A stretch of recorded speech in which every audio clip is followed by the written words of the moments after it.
Troy, and you are listening to Revived Thoughts. Every episode, we normally bring you a sermon from history, but Joel is currently traveling. He's doing some ministry work in the same country I'm in Indonesia. She's on my side of the world right now. But he was not able to join me for a normal Revived Thought stuff, so I wanted to do this project for a long time. It is an episode, it was meant to be originally just one episode talking about Woodrow Wilson.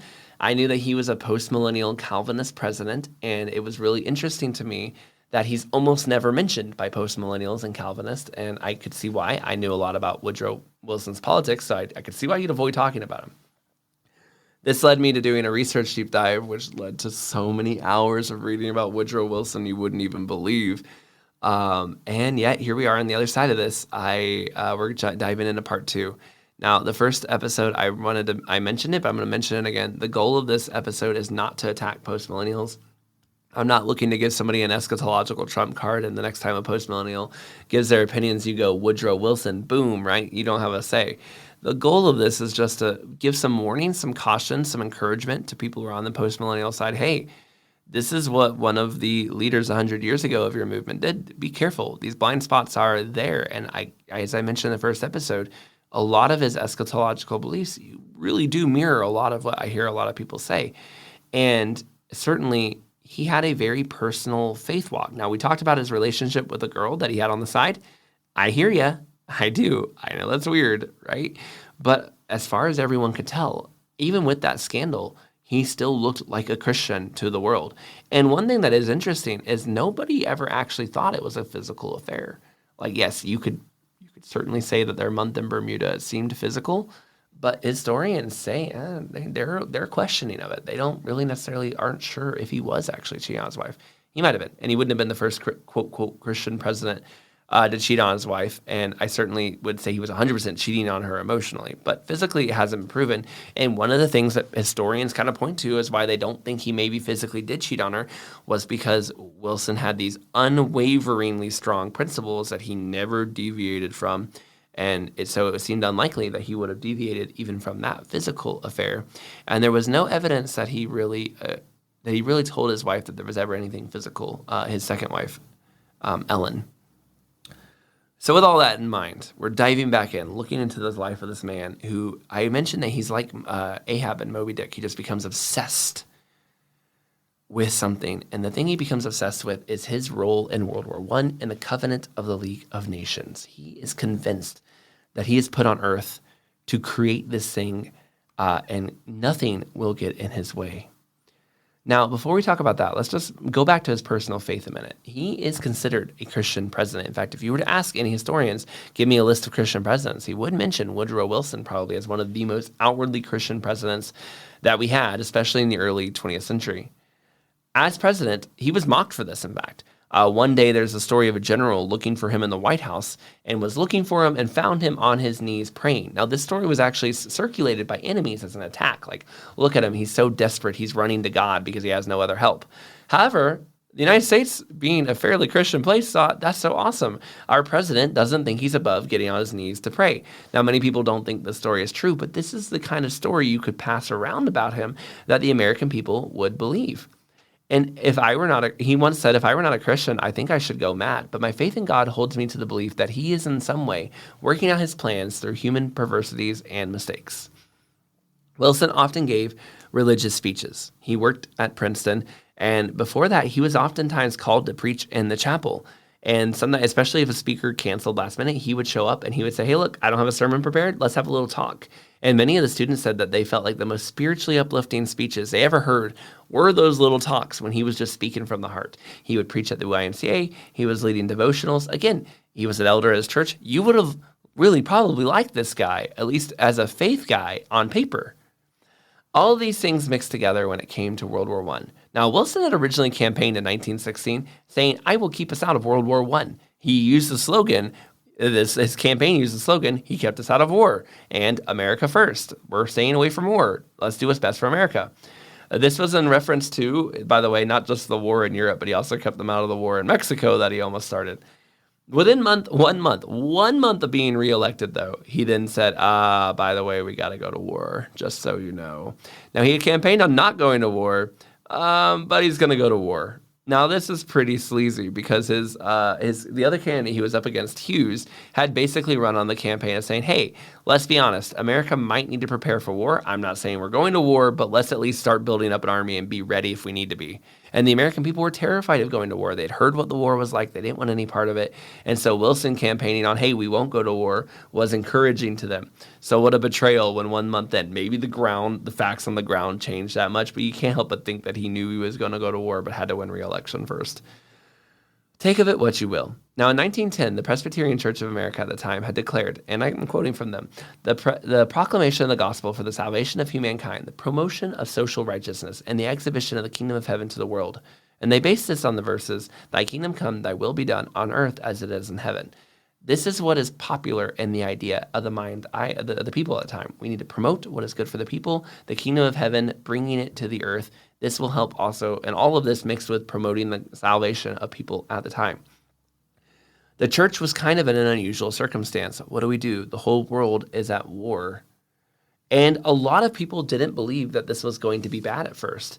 They were post-millennialism, although Woodrow Wilson was the president that was post-millennial. It was a very popular belief. Now, post-millennialism was on the rise at the time. It was well on its way to becoming a big popular, thing. People believed that the war was basically on its way to was going to actually bring the kingdom down. They thought that each country that went into World War I thought that our country will win a quick victory and Christianity will reign supreme and the kingdom will come. But the problem was each country thought that, and when they went into the war, they were absolutely devastated. Postmillennialism was actually very popular in World War I, and many people said that after World War I, they no longer believed God's kingdom was coming on earth, and it actually shattered the faith of many people during that time. It was a really big deal. When Wilson was very much the same thing. He believed what, the Presbyterian Church was putting out there, that they were supposed to be the kingdom on earth, which we are. As Christians, we are supposed to do that. And that we could see the, proclamation of the gospel to the whole world, and that this war was an opportunity for that to come about, that somehow the church could play a role in all of this. And I have a poem for you. I'd like to read you a little poem. I'm going to give you this to you. "The coward boy upon the village green shrinks whining back at each repeated blow. One formula he thinks enough to know, 'You dare not hit again,' is his refrain. Then while the bullies jeer and hit again, of course yet to come he makes some show of courage now at hand and ready, no, whatever the need he flinches from, pain. America, are you the coward boy? Among the nations, do you wince, stand? The bully's butt, the nation's common toy, the hustled, smitten, undefended land, for sullied honor, foully outraged right, always too proud, do you say too, cowardly to fight?" I don't think I did as good a job. The language has changed. There's some thousand stuff. I didn't probably do as good a job. That poem is by B.B. Warfield. B.B. Warfield was writing poetry encouraging America to go to war in World War I and get the soldiers out there and fight. Theologians, that's Princeton Theological Seminary theologian, Warfield was out there saying, get the boys out there and fight in World War I. So there was a lot of people having different opinions back and forth, and there were people who thought that fighting in World War I would be good for the church and good for the world. I never could find B.B. Warfield's views on Woodrow Wilson. By the way, I mentioned that in the first part of this two-part series. I looked for it, but I could not find it. But I did find that poem. I thought that was kind of interesting. Now, you'd think then there was at least some agreement with him on this area. Yeah, there was some kind of agreement with them on that. Warfield and Wilson seemed to get along in that. But it's hard to tell about some of these other things. Now, all these countries were going into war thinking that this would be the one. This would be the one that made them great. But the problem is you can't all be great. And the Great War really was actually not a war that made all those countries great. In fact, pretty much all those countries came out worse for it, maybe with the exception of Britain, maybe. But even Britain, I think it wasn't a great time for them. Let's see. The Austro-Hungarian Empire just basically fizzled out. The Russian country, Tsar, completely falls apart. The Ottoman Turks completely fall apart. This was a war that devastated the German country also fell apart and had it didn't dissolve, but it had a completely new government by the end of it, which leads all of this directly to World War II. So this is not a war that made the countries better. This was a war that nearly crushed all the countries involved. However, they still thought the Christian church and a lot of these post-millennial people at the time still thought we could turn this around. Like this can be used for something because they thought maybe this was the last war, the Great War, the quote war to end all wars. One of the popular theologians at the time said, before the war, the social gospel dealt with social classes, but today it is translated into international terms. So we're moving away from class warfare. Maybe now we can use our social justice, social gospel to reach the world. The same theologian also added later, all whose Christianity has not been ditched by the catastrophe, all whose Christianity has not been ditched by the catastrophe, are demanding a Christianizing of international relations for disarmament, permanent peace, for the rights of small nations against imperialistic and colonizing powers, for freedom of the seas and trade routes, for orderly settlements of grievances. This idea that Christians would now, you can see there's this idea now that Christians are going to break free from war, that this last terrible war will be what puts an end to war. When Woodrow Wilson goes to Congress asking them to declare war, he says, quote, the ultimate peace of the world and the liberation of all its peoples, end quote, is in this war. In another address, he said, trying to encourage them for war, he said, the culminating and final war for human liberty. This is that war. Now, you and I know World War I is World War I, and there's a World War II that comes after it. But they really thought that, hey, this war is bad because it's the last war. And we can learn from this war, and Christianity can bring peace to the world after this war. By the way, in that same speech, he also praised Russia for falling to communism. He thought the Tsar gone, people in Russia would finally be free. Some people have called Wilson anti-communist at the very least, and maybe he was, but that's a pretty naive comment to make about Russia falling to communism. So it makes me question his anti-communism a bit there. You can see that he's really raising this war to be very dramatic and to big heights. This is going to be a changer of world. I mean, World War I was already very dramatic and huge heights, and it was a big, extremely big deal to the world. It's one of my favorite wars to read about. The conditions soldiers went through are unimaginable. But this is a big, bad war. He's raising this now to, when this war is over, there will be no more war because we will have solved war forever. Now, Wilson declared America would enter the war and that the goal would be that there would be no one victorious. Germany, France, Britain, no one would see themselves as a victor. But a treaty would be signed that made everyone happy.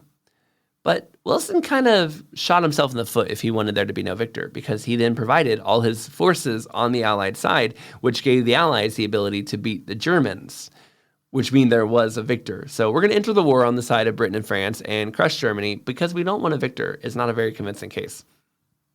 Now, Germany was wildly and strongly punished for her role in World War I. And many people believe this was what directly led to Germany in World War II. The reparations, the debts, the feeling of people in World War I that they got a raw end of the deal and were treated unfairly led to their rise of Nazism and things like that. Wilson had tried to actually, to be fair to him, negotiate for Germany to get a better deal, but he was the one who provided the soldiers that caused Germany to be able to be beaten, so he didn't really do that. And Wilson, as much as he wanted to help Germany out a bit and keep this from happening, he predicted it would happen if they did this. He was more focused on his 14 points, and especially one point in particular, the Covenant of the League of Nations. Now, by the way, where did he get his 14 points? Well, in 1917, Wilson realized he'd be going to Europe to do some peace treaty stuff, and so he asked 150 academics to prepare some guiding principles he could live by. This will be what we live by. This is what the best academics in the world say we need to come up with to, create a peace deal that will make everyone happy. And his committee came up with what they call are the 14 points. And honestly, some of the points are good. Return lands that were fought over war, help bring an end to colonization.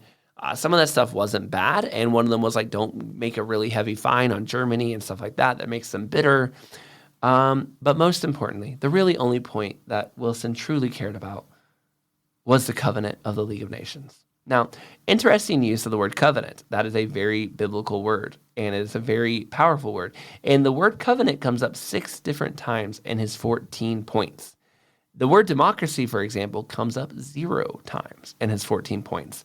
But he really saw what they were doing was a covenant. He believed that the people of God in Israel's day made a covenant, that they swore before God an oath to live for God, and that they would live a righteous life, and that was what the people of God were supposed to do.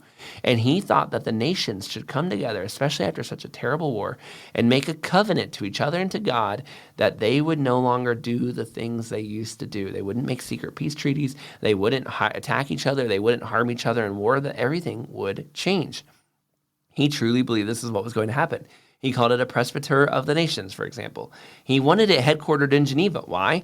Because, and he never said, but it seems to be because of his deep love of John Calvin and what John Calvin started. He believed he was finishing, but where John Calvin was a great theologian, statesman, he saw it as a worldwide way of doing this that would happen in his covenant of the League of Nations. He believed that all members of the League would respect one another's national interests, and if they were in a covenant not to try to harm each other, they wouldn't encroach on each other's borders. They would work things out in a kind of, representative way. They would vote on each other's issues. They would talk to each other, and if one of them went to war, they would condemn that person. The person would feel bad and stop. He argued it was an organized, and this is a quote from him, operate as an organized moral force of men throughout the world, and that whenever wrong and aggression are planned or contemplated, the searching light of conscience will be turned on them. Now, you may note there that the League of Nations wasn't going to send an army to stop you, but your conscience would prick you. That was the idea. And that the condemnation of the world would be enough to stop you. At the very least, you can argue that this is very naive. And the 21st century and 20th century prove that that does not work at all. But it was his idea. He genuinely believed that people would be bound by their moral principles and that it would be enough to stop war. He was done with treaties. He believed Christian nations had for too long violated the rules of God by sealing selfishly and secretly with treaties, and that World War I was a reckoning, a punishment for the way Europe had been doing things, and now it was time to swear an oath of peace before the world together. Now, World War I had just ended. You're the leader of the country that basically saved the world from war, and you have this bold plan, 14 points, that means in your eyes the end to war of all around the world. When you arrive to Europe, you're the first president of the United States to go to Europe, by the way, while president, and you arrive in Europe, and what awaits you?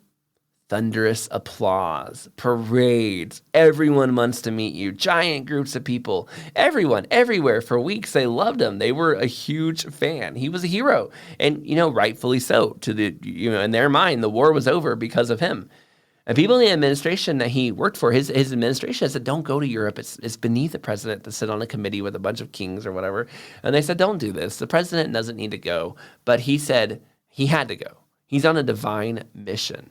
And I quote, no one in America or in Europe knows my mind, and I am not willing to trust them to attempt or to interpret it. He had to go. He's the only person who could do this in his mind. No one else could do what he was going to do and what he needed to do. Now, not every single person loved him. The French prime minister said, why does he need 14 points? God only gave 10 commandments. But at least at first, Wilson was a rock star. A poet wrote of him during this time and compared him to Christ. He said of Wilson, not Christ, he stood on the eastern gate. Behind him rose the pilloried dome. His speech was the voice of man. His thoughts were the thoughts of the word of the living God. He then, in this poem, it was a very, very long poem, he compared him to the rock, to David, a high priest, and a shepherd to the lost people. Now, we actually have Wilson's response, and he didn't respond like, hey, man, I appreciate the poem, but Jesus is those things. He said, and I quote, the poem touched me more than I know how to say. I read it aloud to Mrs. Wilson. I owe you, my dear fellow, a real debt of gratitude for the encouragement you have given to me. So on some level, Wilson seems to be appreciating this messianic complex, he's the savior to the world thing. I read one historian that was kind of like, no, he's too Presbyterian for that. He would never appreciate that. But I mean, he clearly did appreciate it on some level. And it clearly did. He did like the crowds. He did like the poems. He did like the prayers. He was enjoyable for him. Despite all the interviews and popularity and meetings, Wilson did still continue to go to church every Sunday while he could at the Paris Peace Conference. And according to his journals, everything we see, he was a diligent Bible reader and prayer through that time, and that he at least attributed those things to him coming through this okay. Over time, though, Wilson's 14 points began to fall apart. His idealism of what he wanted Europe to be was not what Europe was, and it wasn't what Europe wanted. Europe wanted to punish Germany, and they were going to do so. Wilson disagreed and thought this was going to lead to problems, and he was right. But he was so hung up on his League of Nations that he would pretty much give up all his other points if that one went through. Remember, he's on a divine mission to fix war. He can't stop just to make sure Germany gets a little bit of a better deal. By the way, he wasn't the only one who wanted a League of Nations. France wanted her own League of Nations, but she didn't want a covenant of God-fearing nations protecting the earth and ending war forever. She wanted a victorious treaty of nations and neutrals coming together and ruling for their best interests in that group. If the League of Nations is the precursor to the United Nations, and it is, France is talking more about a NATO where countries that have similar interests are working together for their similar interests. That's what France wanted. They didn't want this covenant of League of Nations thing that Wilson wanted, but Wilson didn't want that. He said, no, that's just another entangling alliance in Europe that the Americas would have to deal with, and that's just not what they want. He wanted Europe to stop doing the same old, same old. I mean, for 100 years, the Napoleonic Revolution, the French Revolution, the wars of Europe were just so common, and America was trying to say now, no, we're not doing this anymore. We need to stop going to war all the time, Europe. Wilson began to become aloof while he was in Europe. His advisors thought he had kind of lost his confidence, maybe because he was standing before all these other world leaders. But his journals actually kind of indicate a different story, that Wilson hadn't lost his confidence, but that actually he didn't trust anybody. He thought his advisors were no longer on his side, that he was, quote, motivated by, quote, greater principles, quote, than anyone else could comprehend, and he could only rely on himself to do what needed to be done. The European leaders were realists. They wanted a peace treaty that harmed Germany, made up for their losses, and gave them more control over colonies and provisions to make up for the war. They wanted treaties that helped the Allies, that won the war, and made the losers pay. Wilson wanted something different. He had this great vision, and he saw himself as a moral superior to these European compatriots, so focused on their material gains. Now, that's easy to say. Wilson's country didn't lose 1 million people, right? Like France and Britain and these other countries did. So it's easy to say, how can you be so interested in material gain when you got rich selling weapons to the side that won? People at the table began to realize that Wilson would give them a concession on anything as long as they threatened the League of Nations. So whenever they really wanted something like a colony or to keep their navy or something, they would just say, hey, you know what? We're reconsidering our support of the League of Nations. And suddenly Wilson would be like, well, maybe we can work something out for you after all. Now, he realized that this was happening, so finally Italy said, we want to control Austria, and we walk on the League of Nations. And Wilson was like, fine, walk on the League of Nations. So Italy walked on the League of Nations because he didn't want to give Austria to the League of Nations, or to Italy, sorry. So he pulls out a typewriter and begins typing, and he types this very long letter to Italy, and he calls it America's friend, and he says you have to join in the sacred obligation, quote, to build a greater peace. And he sent that letter to Italy, and Italy published it. And Italy got very mad at the condescending tone of the American president. And basically overnight, almost single-handedly due to this letter, European attitudes began to shift on Wilson. He suddenly went from the guy that saved them to the guy who's really pompous and condescending and thinks he's better than all of you. And you're so stupid for wanting reparations from the war that cost you your loved ones and ruined your businesses and blah, blah, blah, right? And it's interesting, too, because this is now the third nation that America will fight in World War II that Woodrow Wilson has managed to personally tick off. In the first part, we talked about how he made Japan mad by not accepting the idea that all races were equal in his Covenant of Nations talk about there. And now we see here he's made Italy mad and specifically made them very much hate him and kind of what America stands for. And he'll make Germany upset by not protecting them from reparations. So really all three nations that America goes to war with in World War II can trace a direct cause, maybe not the cause, as many causes, but they can all direct a specific moment where they got mad at America and Woodrow Wilson specifically. So I'm not saying World War II was caused by Woodrow Wilson. I'm just saying it didn't help. He didn't help stop World War II. That's certainly true. At one meeting, they were trying to figure out all the details of these reparations, and Wilson was just so tired of this. He just has his ideals. He doesn't like compromising. He wants his principles, and he just doesn't like all this technicality stuff. But he's at meetings to discuss technicality stuff, like how much do we pay for per widow? How much do we pay for sons lost? And he just goes, I don't care. I don't care about all these technicalities. Or one person was quoted as he says, I don't give a dang, but he doesn't say dang about the details. But I know that we have children that listen in their cars and stuff, so I won't say everything. But he's very upset. He doesn't like this. He's so tired of this. And he just is so sick of these inner detailed, intricate, boring discussions. He's got 14 points, for crying out loud. He's got something bigger going on. Now, the Minister of France found Wilson exhausting. He told one of the British leaders, you guys are practical, but talking to Wilson is like talking to Jesus. But he didn't mean that in a positive way. Like, it's like, wow, talking to Jesus. More like, this guy thinks he's Jesus, and it's very difficult to talk to him. Another person that observed Wilson, John Maynard Keynes of Keynesian economics, said of Wilson, But in fact, the president had thought out nothing. When it came to practice, his ideas were nebulous. They were incomplete. He had no plan. He had no scheme. He had no constructive ideas. Whatever clothing you would need to put to the flesh of the life of the commandments, he so often thundered from the White House. He could have preached a sermon on anything he had said and addressed a saintly prayer to the Almighty for all of their fulfillment. But he could not actually explain in concrete application how they would apply to the state of Europe. Now, this is probably one of the most interesting things that I find about Wilson, that he has these great ideas. He has this great eschatology. He has this great theory on how to rule the world, but he can't explain to you how any of it actually applies to the real world. He doesn't care about the details. He doesn't actually care about running things. He just cares about his theories and his principles. I would say, and you may not like this, and I said that again from the very beginning, that there was a committee, that there would be a group of people yelling right now, don't say this next part, don't say it. But post-millennials, I do think you need to be careful that this might not become you. I hear and see a lot of people on Twitter and other places running with slogans of how they're going to make the world a Christian, Christian nationalism, or they're going to make the world Christian and have all the leaders become Christian. But I have never seen a step-by-step plan of what that looks like. I have never seen one of them explain to me what voting organizations they're assembling to do that. They say, we're going to make all the laws Christian, and when we do, this, that, and the other will happen. But what is your plan to do that? Who are you voting for? What fundraising are you doing? Whose doors are you knocking on? What is your plan? If you're going to make the country Christian, if that's your plan, well, explain it to me. And much like Woodrow Wilson, I see a lot of these guys have all of their talk, but they don't explain how to do it. They don't have a concrete application.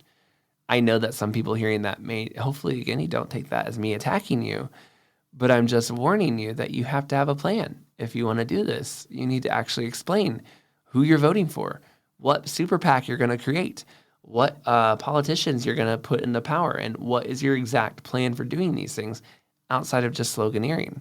Otherwise, you're not going to sound that different than the 14 points. You have your 14 points, you have your philosophy, you have your principles, how it's supposed to work, but in the real world, they don't apply.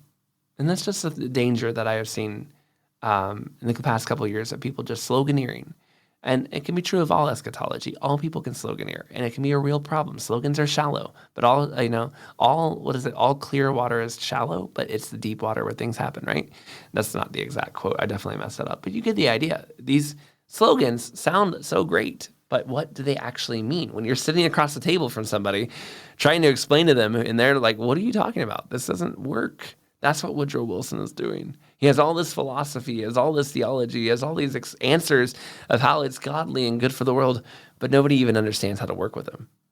Keynes would later go on to add this other comment too.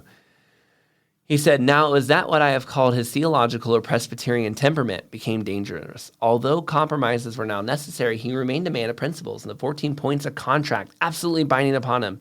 He would do nothing that was contrary to his great profession of faith. So, without an abatement of the verbal inspiration of the 14 points, they became a document for gloss and interpretation, the intellectual apparatus of self-deception by which the president's forefathers had persuaded themselves that the course they thought was necessary to take was consistent with every syllable of the Pentateuch.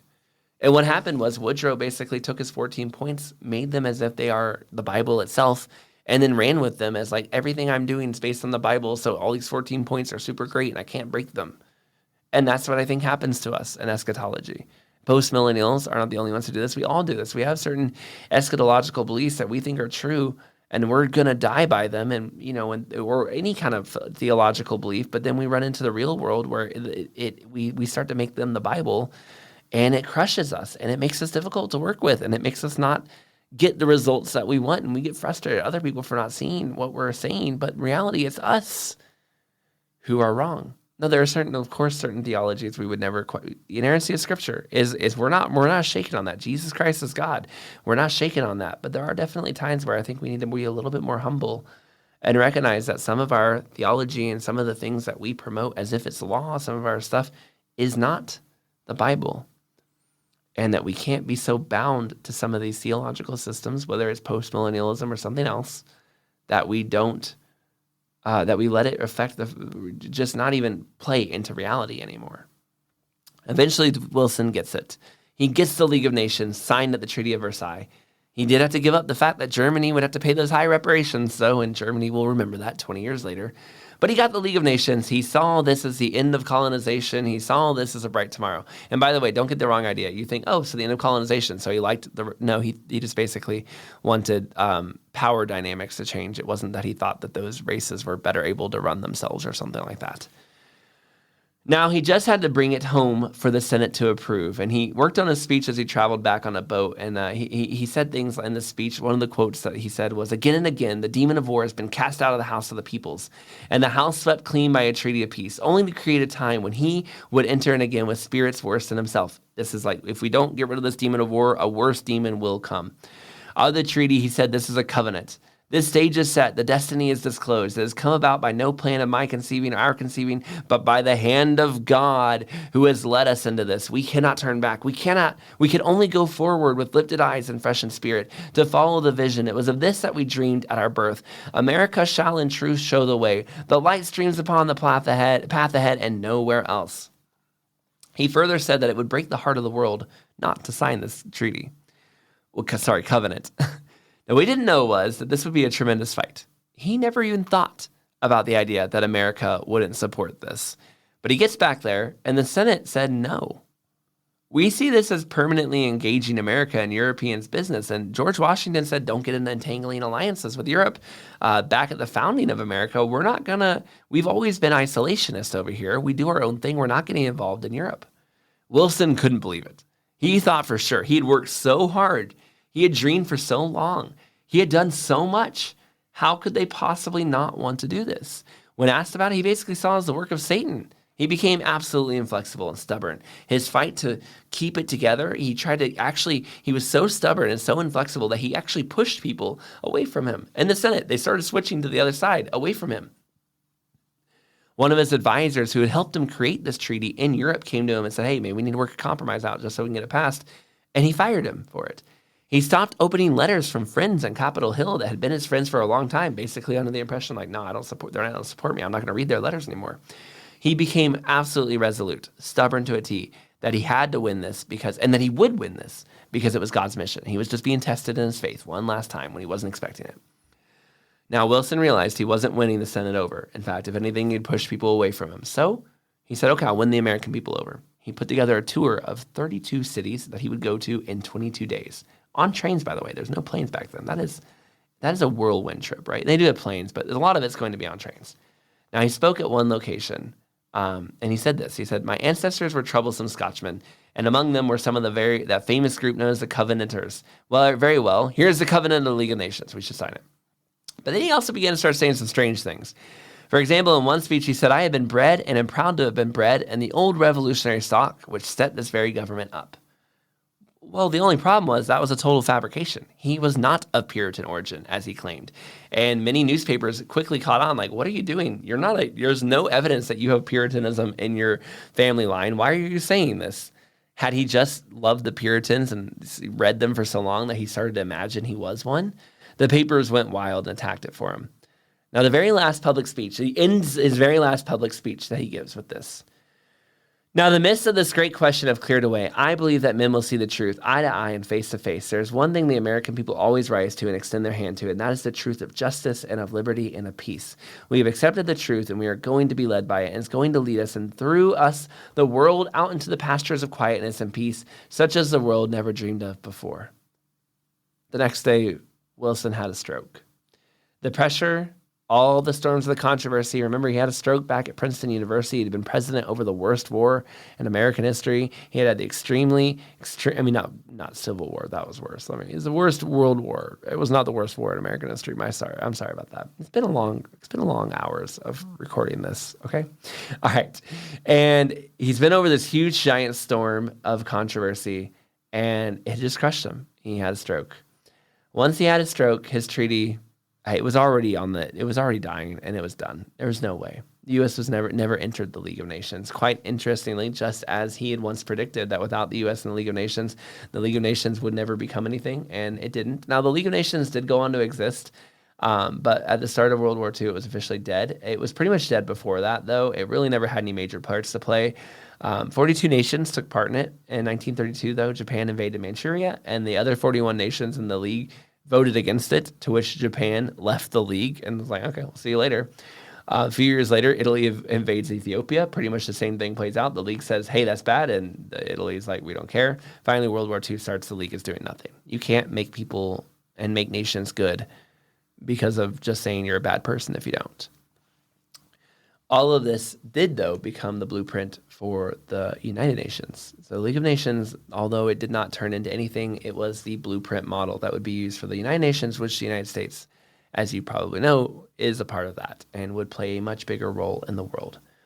Now, I'm going to be kind of running through these next parts just a little quickly.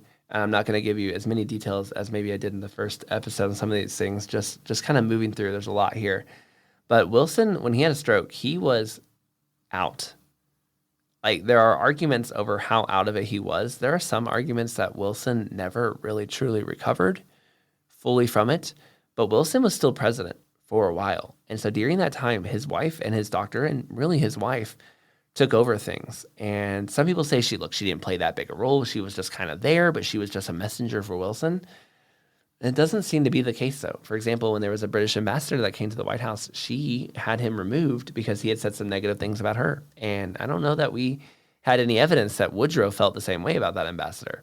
The wife here, Ellen, really took over. And there's definitely a case that's been made that Wilson was completely out of it and that she was completely running the show, that basically doctors could never get a straight answer out of him. He had trouble putting sentences together. He could think, but only for a little while. He almost never answered questions.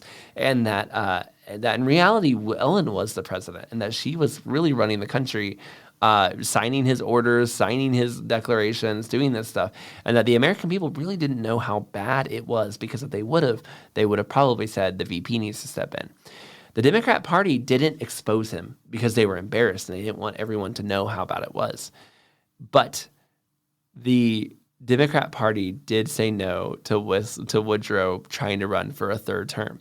Woodrow, at least through his wife, put out the idea, I plan to run for a third term, despite the fact that I have a stroke and I'm in my bed almost all day and my wife does all my work. I still plan to run for a third term. And the Democrat Party, after a year, this went on for about a year, of basically Woodrow's wife running the show, and the Democrat Party was like, no, we're not going to run you. And you're going to have to get over that. And he never announced a third term. It almost seemed as if they threatened the wife, like, we'll expose you if you don't. Regardless, Woodrow was still a little bit cognizant, and he put all his support behind another guy that ran for the Democrat Party. And he hoped that this guy could get America to embrace the League of Nations. And this guy ran as saying, I will accept the League of Nations as we agree to it in Europe. He got crushed. I mean, he got slaughtered in the re-election. Warren G. Harding, who wasn't exactly a great guy, who probably cheated on his wife and a bunch of other stuff, absolutely slaughtered this guy that Woodrow Wilson embraced. And Warren G. Harding's entire slogan for president was, a return to normalcy. Things have been going great. Let's get America back to being America. Let's go back to normal. Let's stop doing whatever we're doing over here in League of Nations and segregation and all this stuff. He didn't end segregation, but he actually did do some reappointing of black people to positions in the government.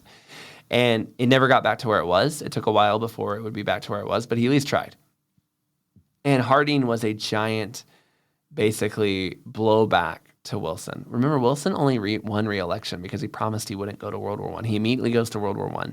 And even though America wins the war and it's good for America, people are done. They do not want any more of this stuff going on. And they do not want whatever is going on with Wilson and this League of Nations. And that was a huge blow, because Wilson up until this point had basically been saying, like, the Senate doesn't want me, but the American people do. The American people are going to want the League of Nations. And they were just like, no, we don't want the League of Nations. You're wrong.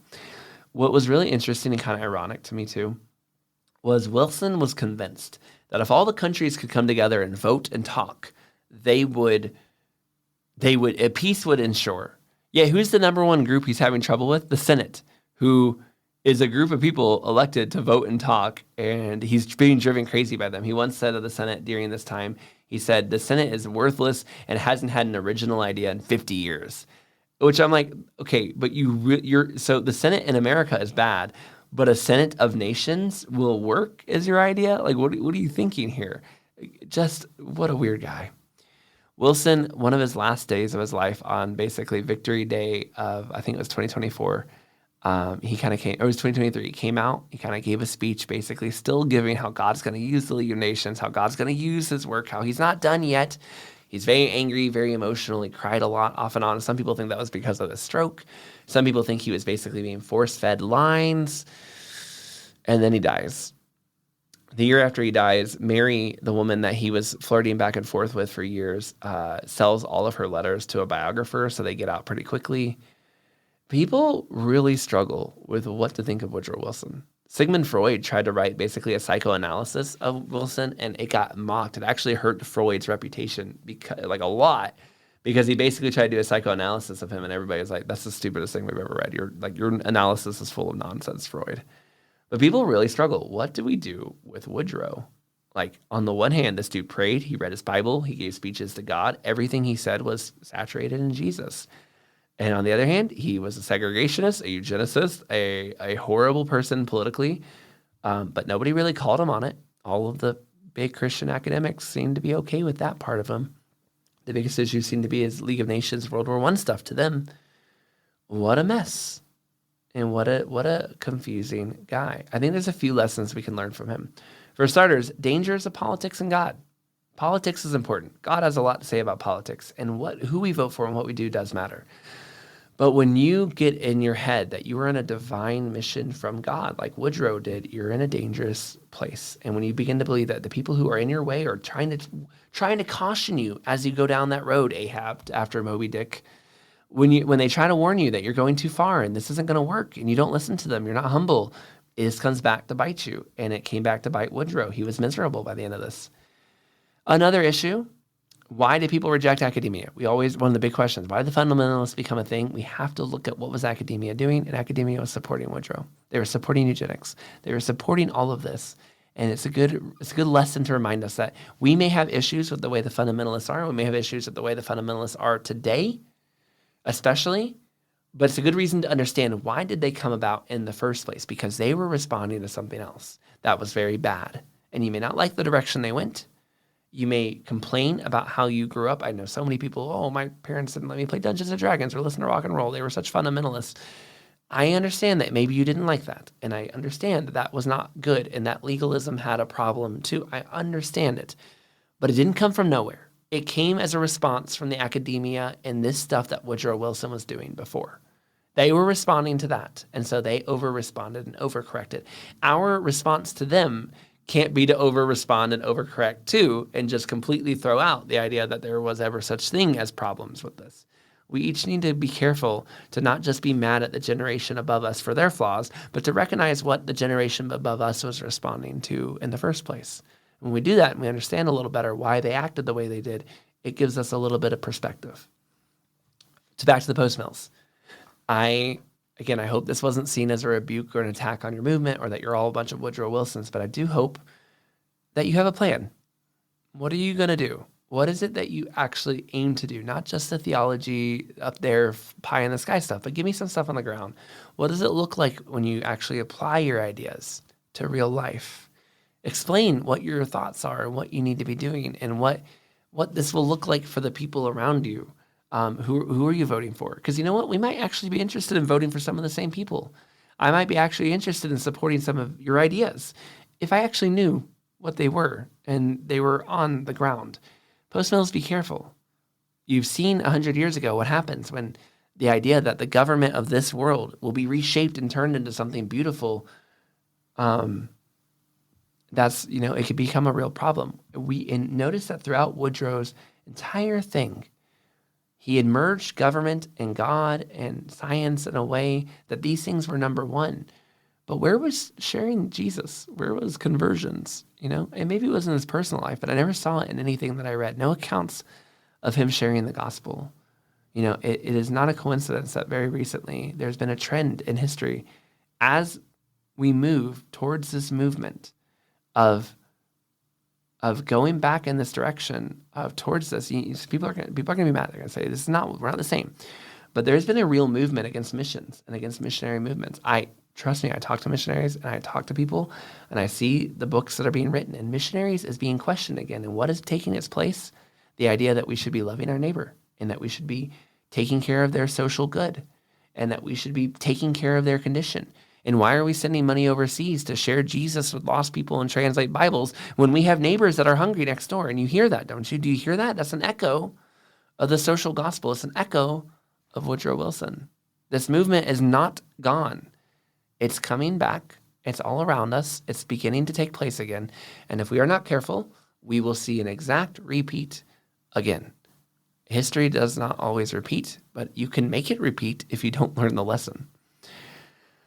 What we need to be careful to do is to not be like Woodrow, to not be prideful. And by the way, if you're not a post-mill, I know that these last two parts, we've been talking to them a lot, but you're not out of this either.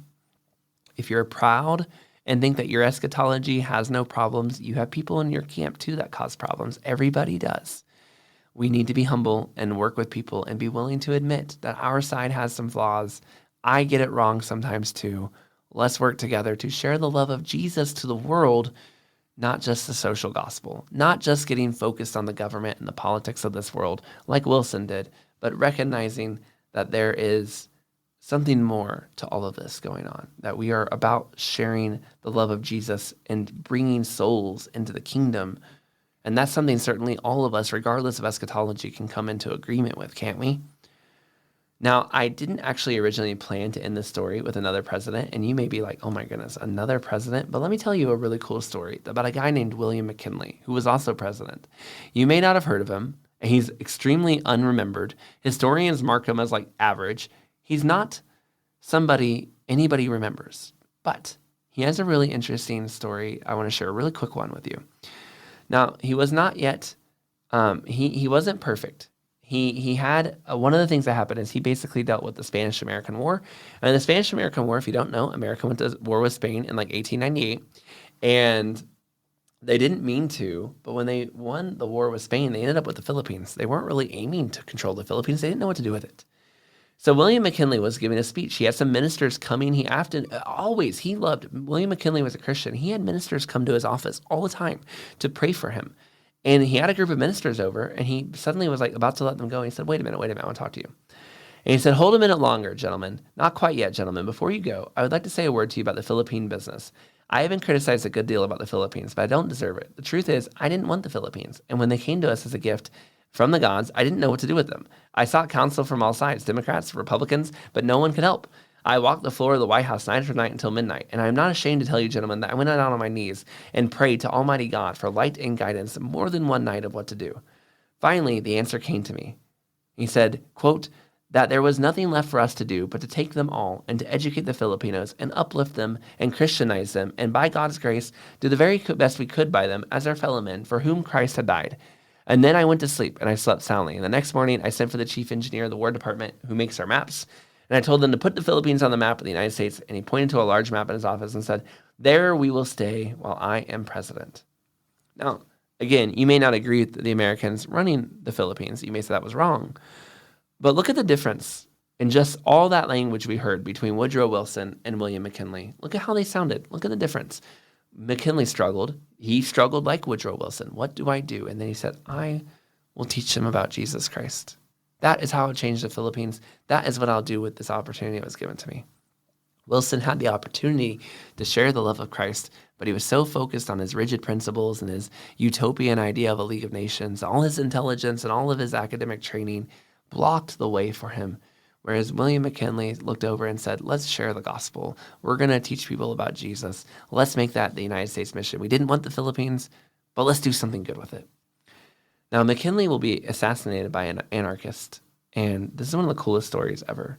Not that he got assassinated. I'm like, woo, he got assassinated.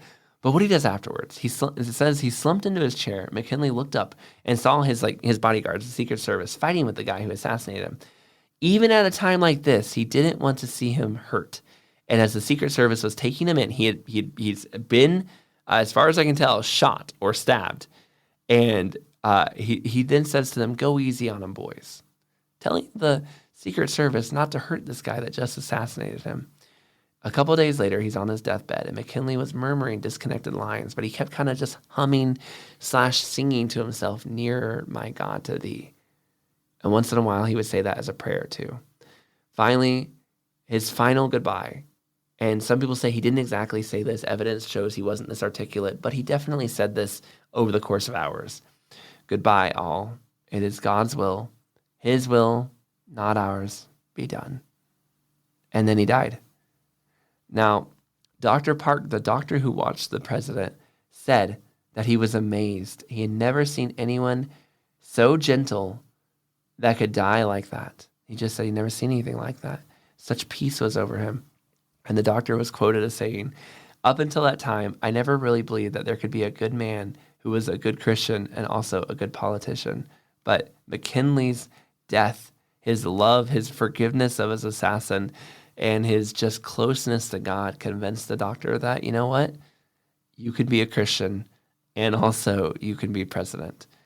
I tell you the story not because I'm like a big McKinley fan. I'm like, we got to get out there and start repping William McKinley again. But just look at the difference of these two men. Look at the difference of these two stories inspire.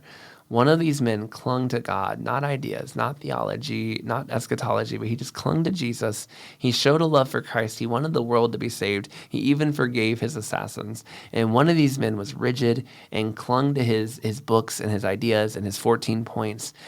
And I just tell you guys, I think that for me, I want to be on the William McKinley side of things. I don't know what his eschatology was. I don't know all those ideas. He might have not been great. I really don't know what his politics were. But I'm just saying, I want the reputation of Christians to look like William McKinley, where when we die, when we live, we take the most of every opportunity to share Jesus Christ. I think that's what we should be aiming for. And if our politics doesn't look like love to the guy who assassinated us, willing to forgive even the guy who assassinated us, and saying, "Go easy on him, boys. Come on, don't hurt him. I know he's killing me, but let's go easy on him." That, I think, is a much more profound message of Jesus to the world than so often the message that we are sending. This is Troy, and this is Revive Thoughts.